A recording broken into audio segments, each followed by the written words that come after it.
कहानी मन की लगी तीसरी बेटी।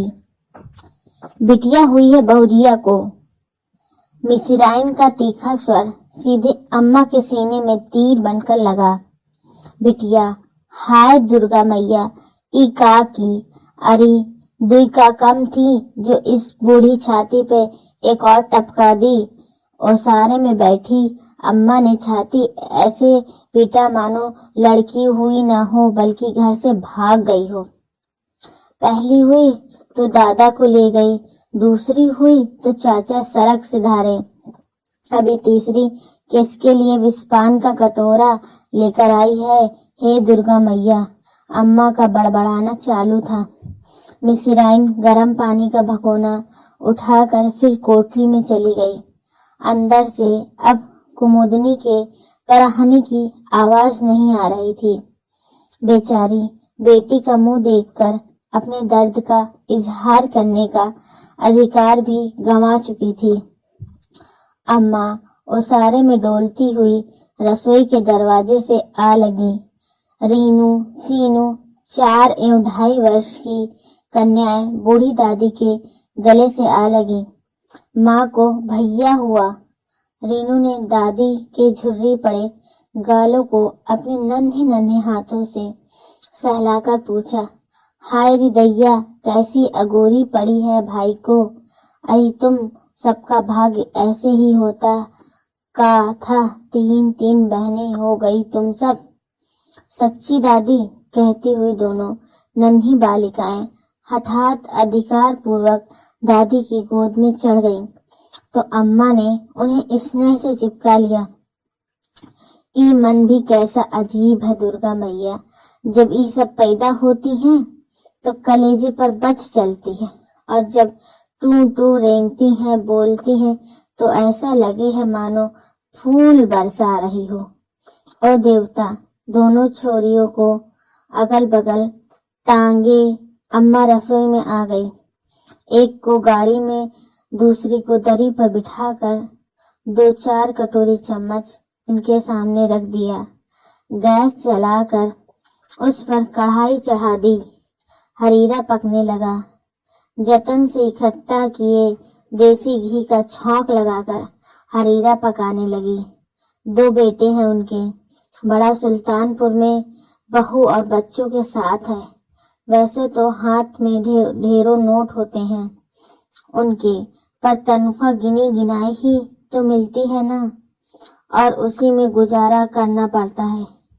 पति की भी वही 30 साल की पुरानी मुनीमी की नौकरी, न 1 पैसे की अतिरिक्त आमदनी, न कुर्सी की तरक्की। 30 साल पहले जो गद्दी मिली थी वह आज भी बरकरार थी। हाँ, बीच में 3-4 बार उसके कपड़े जरूर बदल गए थे।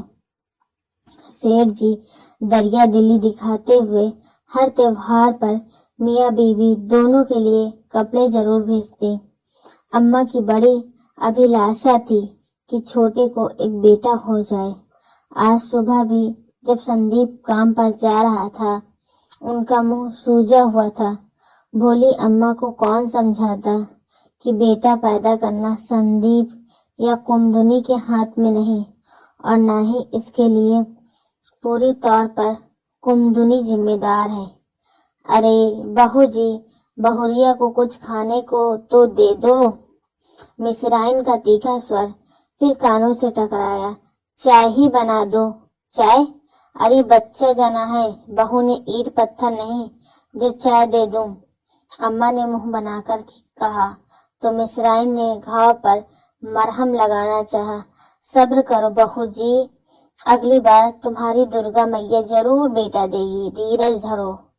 अरे तू का मुझे धीरज धरा रही है? तेरा कुछ नहीं मारा जाएगा। लड़का न सही लड़की ही सही, पर लेने में कौन सी तू कोताही कर देगी। लो और सुनो। मिसराइन वहीं आंगन में पसर गई। 9 माह से तो तुम ही बोले जा रही थी, वादा किए थे लड़का हो गया तो ये दूंगी वो दूंगी, अब दोष हमें दे जा रही हो। अरे बिटिया जन्ने में न बहू को कम मेहनत करनी पड़े, न हमारी मेहनत कम हुए है। बेटा या बेटी दर्द दोनों में बराबर ही हुए है बहू जी। हरी मिश्राइन, दर्द तो दोनों का मैंने भी बराबर झेला है, पर ई बता पोते की चाह भला किसे न हुए है। वो तो ठीक है बहू जी, पर तुम्हारे बेटे का बोले हैं कि तुम काहे को जी जला रही हो। ब्याह शादी की चिंता वो करे जो इनके माँ बाप हैं। वाह, दादी हुई इनकी 3-3 बेटियों की जिम्मेदारी हो गई है अब हम पर। एक बात सुन ले, मैं खूब जानूं कि तेरा मतलब क्या है।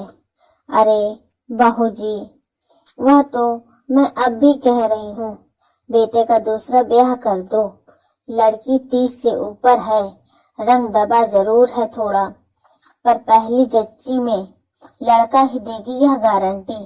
क्यों, क्या पेट जांच कराई है उसका? अरे कलमुही, उधर बहुत दर्द में पड़ी है और तू उसकी छाती पर सौत लाने की तैयारी करवा रही है। हमारे ही बेटी की दूसरी शादी रचाने आती है। अरे बहू है हमारी, कोई सड़क पर नहीं है। अरे मवेशी के भी बच्चिया हुए हैं तो लोग पास पड़ोस में लड्डू बांटे हैं। हमका जानवर से भी गए गुजरे हैं, हमसे यह ना होगा मिसिराइन। ये ले हरीरा, बहू को पिला जाकर, मैं दाल चढ़ाती हूँ। बहू ने जल्दी जल्दी बच्चे जने हैं, उसे कमजोरी आ गई है। बहू अगर बीमार पड़ी तो तेरी खैर नहीं। अम्मा बड़बड़ाती रही। वह जी, मनुष्य जानवर तो छोड़, कोठे वाले की भी बिटिया होए तो 10 तोले की सोने की पाजेब बजे है और हम बेटे के पीछे भागे जा रहे हैं।